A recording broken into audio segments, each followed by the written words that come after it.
Autoridades que nos acompañan esta tarde, invitados especiales. Los escritores Carlos Fuentes y Gabriel García Márquez acordaron donar el monto de las becas que el gobierno mexicano les otorgó como creadores eméritos a la Universidad de Guadalajara para fundar la Cátedra Latinoamericana Julio Cortázar hace 22 años. Desde entonces, esta cátedra ha cumplido su propósito de ser un espacio académico del más alto nivel internacional en donde confluyen la imaginación, la razón y la crítica para propiciar el diálogo y la reflexión continuos sobre la sociedad y la cultura latinoamericanas en el orden mundial. Esta tarde, en nombre de las autoridades del Centro Universitario de Ciencias Sociales y Humanidades, sede de esta cátedra, tengo el gran honor de dar una muy cordial bienvenida al doctor Enrique Semo.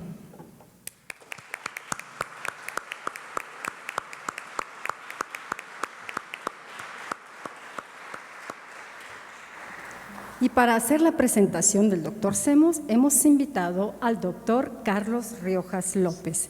Perdón.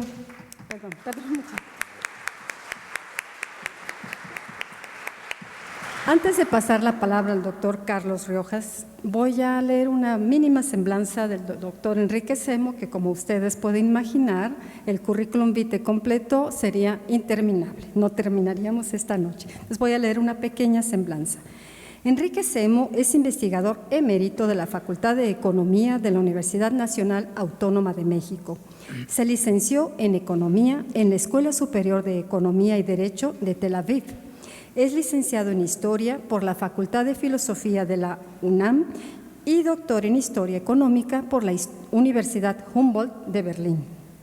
Ha recibido la medalla Hegel de la Universidad Humboldt de Berlín, el Premio Nacional de Ciencias y Artes y el Premio Antonio García Cubas. Es doctor honoris causa por la Universidad Autónoma de Puebla. Ha sido maestro emérito de las universidades de Ciudad Juárez y de Nuevo México. Fue profesor de la UNAM durante 40 años, así como investigador de tiempo completo, nivel C, desde 1972. Fue coordinador fundador de la División de Estudios de Posgrado y del programa de doctorado de la Facultad de Economía. Fue director de la revista Historia y Sociedad. Escribió para periódicos como Excelsior, Política, El Día, Proceso, El Universal y La Jornada, así como es autor de numerosos artículos en la prensa extranjera en Alemania, Italia y los Estados Unidos. Así pues, dejo en uso de la palabra al doctor Carlos Riojas. Gracias, buenas tardes. Antes que nada, quisiera agradecer la oportunidad y la confianza que se me brinda hoy en mi universidad. Coordinadora académica de la Cátedra Julio Cortázar, doctora Dulce María Zúñiga, autoridades universitarias que nos acompañan, invitados especiales, señoras y señores. La vida y la obra de Enrique Semo Calef pueden ser consideradas bajo una doble perspectiva, como la de un hombre que hizo historia y a su vez como la historia que hizo al hombre.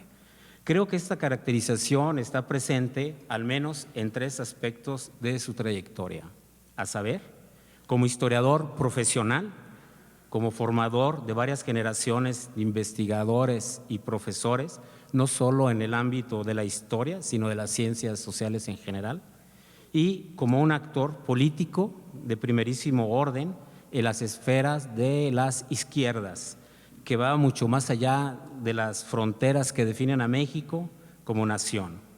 El eje transversal que marca estos 3 aspectos de su vida y su obra yace en una especialización, o en una de sus especializaciones más bien, que es la historia económica. En su obra como historiador se refleja la poderosa atracción que ejerció el estudio de los procesos económicos a través del tiempo y las diversas relaciones emanadas de estos.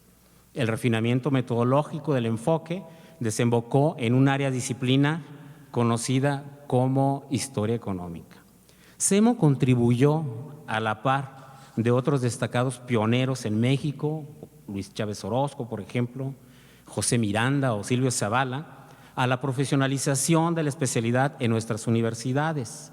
La obra con mayor impacto en este sentido es La historia del capitalismo en México, publicada originalmente en 1973, la cual atiende un planteamiento que desde hace décadas ya se había hecho en el ámbito global. Es decir, ¿cómo fue que surgió el sistema capitalista de producción?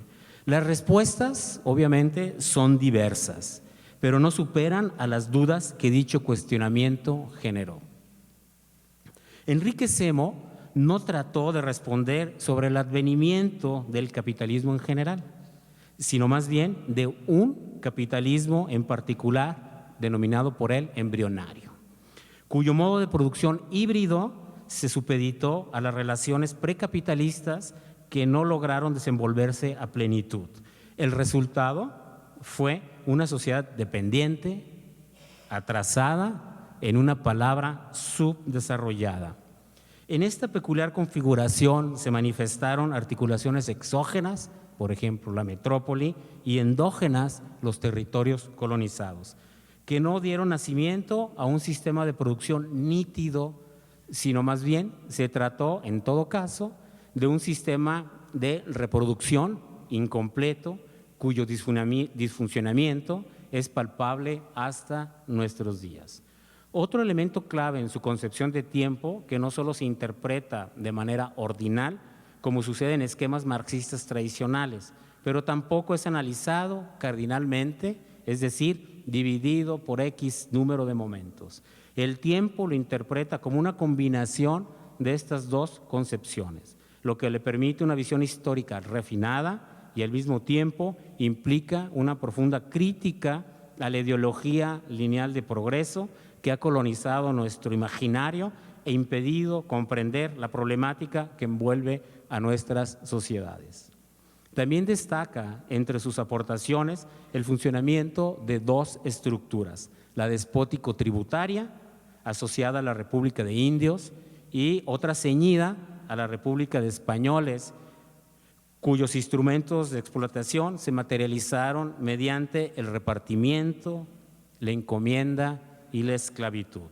El tributo, en sus más variadas acepciones, es un elemento permanente de control en nuestra historia que articula las relaciones entre clases sociales, donde sobresalen desde tiempos coloniales los rentistas ennoblecidos. Como formador de investigadores y profesores, si nosotros vemos